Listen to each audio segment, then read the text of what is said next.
And maybe, I guess, next to that, if we're talking JP, if they really want to go play around the season shit, then maybe another revitalized roam would just be next in terms of hierarchy, in terms of their options. Yeah, the only question is it going to be a Hylos or a Gato-Kacha if you do want to go for that revitalize? And now the carry gets banned out as well. So they've looked at the Asian games and they feel like it could still be the case of Scary Teddy just go on that carry. And now the Gato-Kacha, again, one of JP's best heroes, has been picked up. So looks like Team Liquid, they have adjusted to the meta, but they haven't strayed away from their identity. That's true. It's still very Liquid, like the picks you're seeing right now.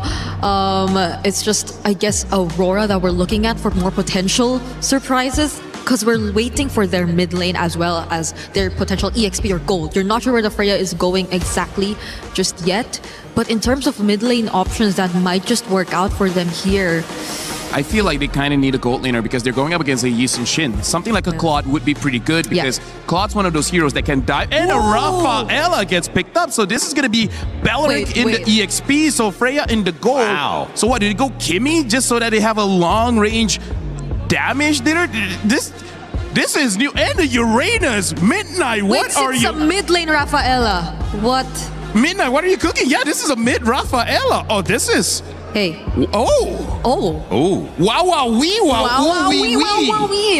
Why is this, at this point, something that we're not expecting from Midnight? Why is it catching us off guard so much? We're not expecting from anyone. This is... I can see it's Big Brain Midnight. It's Mr. Big Brain Man. Big Brain Man. Maybe the utility healer type we were suggesting was something I expected more from Liquid rather than Aurora. This is the kind of draft that kind of says we're playing for TNZ, right? All the heals, all the peels, everything goes to Aurora. So who knows? This Aurora might even go for a Sky Piercer, considering there's a lot of heal, there's a lot of crowd control, and now the Claw gets picked up by Team Liquid. So let me just say this: if Aurora somehow gets a very good early game, Team Liquid is gonna suffer for the fact that Claw needs farm. The Yisun Shin needs farm. Esmeralda also kinda needs farm. So if Aurora has a good early game, Liquid might be in trouble. Yeah, I'm also worried. It's a very annoying lineup to go up against if you are Liquid at this point. There are just ways to speed up. There's just the Wrath of Dryad that could just catch you and stop you in your tracks if you don't dive in. So timings are very crucial heading into this game. Well, heading into our second series of the day, it's the defending MSC champions for MLBB, Team Liquid versus Aurora Gaming. Let's see if the sparks will fly as expected as we send it over to our casters here, Trex and Naisu. Here we go. This is going to be an interesting one. Off the bat, off the rip, Trex, after an amazing Series 1 to start off Day 2 with MSC.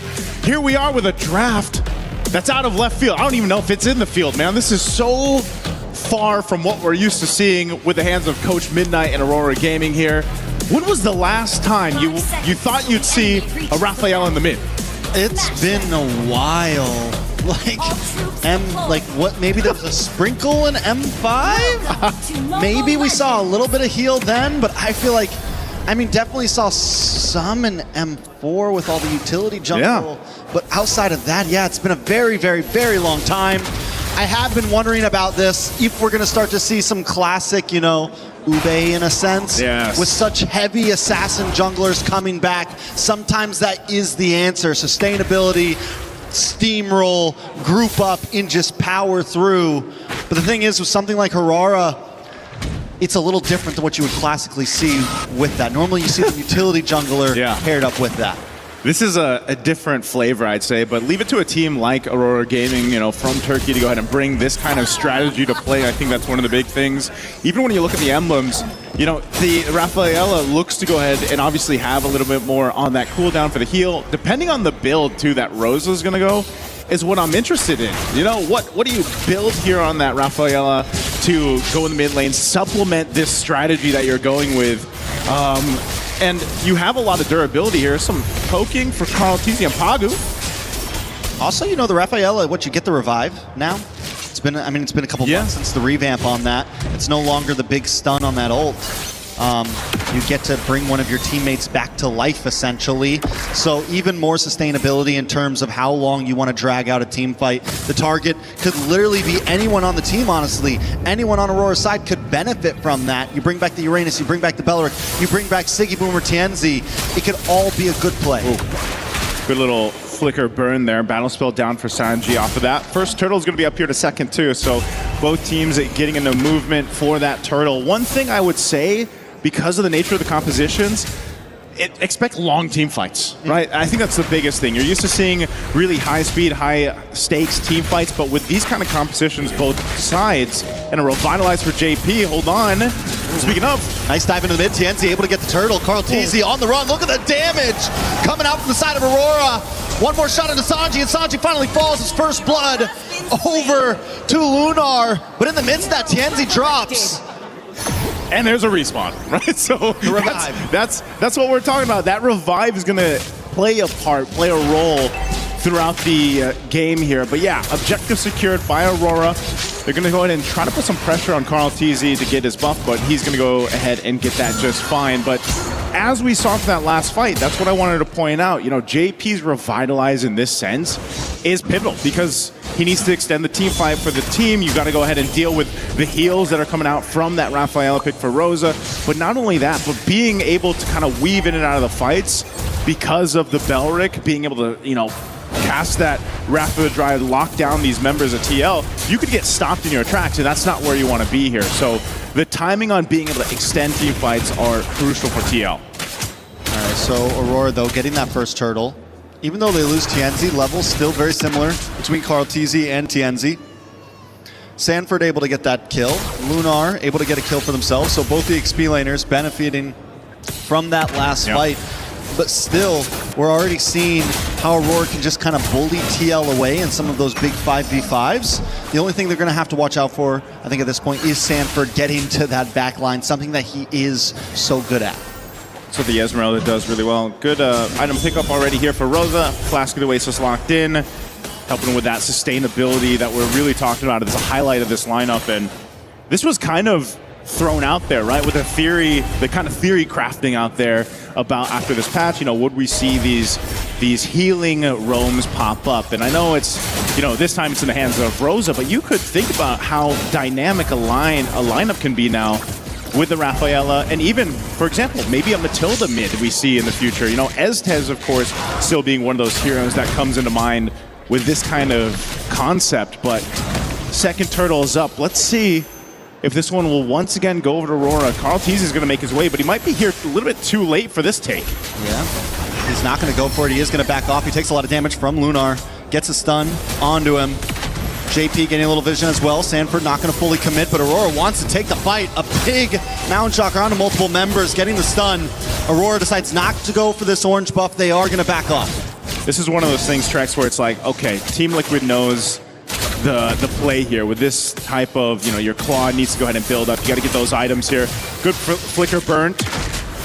They have to choose their fights really carefully, and that's one of the difficult things. You can play off the Eudora, that stun that you get packed in. Even the Fork Lightning is great, you know, good for poking, but you're essentially, to get a kill for Team Liquid isn't the main focus right now. They need to go ahead and just let them scale themselves up on this kind of lineup. You know, if there's a team that can channel patience outside of Team Liquid or some other teams, Aurora is definitely one of them. They're not trying to force fights here. They're getting objectives. They're playing the map slowly. They're looking for the slow burn, the slow kill right now, and that is going to start to scale a little bit. You have the Freya. You have this heal, and the fact that it is a mid-lane Rafaela, not a roamer, that's going to actually start to benefit. She's going to benefit from some of those items and maybe even output a little bit of damage as this game goes on. Team Liquid does have some scale of their own. And I mean, this is probably one of the slowest games we've seen so far in groups. I was going to say, very different from our previous matchup, but here we go. Big AOG connects, does get the knock up. Well, But TNZ finds Sanji the backside. Carl Teasy not able to get away. Lunar gets the kill. JP gonna be next. Chopped off, taken out. And Sanford falls as well. A double kill into the hands of TNZ. Aurora take a huge lead 6 minutes in. And that is the power of this lineup. You saw it right there, the amount of heals, the amount of movement speed. As we look at the replay here from STC, this pressure was around that purple buff. Pagu made his way around, but crashing in under the tier 1 turret and getting to lock down these members, but then just outlast Team Liquid. That's what the power play is for this kind of composition. This is why it ends up working out. You can see the men behind it for this one. This concept is working for Aurora as they get now the third and last turtle of this game. This is what I mean when I say we are just unpacking the meta. Yeah. The layers are still peeling off right now, and we still got a long way to go till we figure out exactly what is what. And Coach Midnight's showing it right now. We have the Raphael, and it is working beautifully. Definitely we can't count TL out just yet, but the fact that Aurora is up 4K right now, 2 towers, yeah. TL has been unable to take anything. If they can keep this lead past the first Lord, that is unheard of. Again, this was a big thing, you know, for a lot of people coming into this year's MSC here at EWC 26 was, you know, just where would the meta be? How would the current contenders for that championship and the defending champions themselves adapt to a meta that's quite different, right? Just from last year alone, just from a few months ago for a lot of people.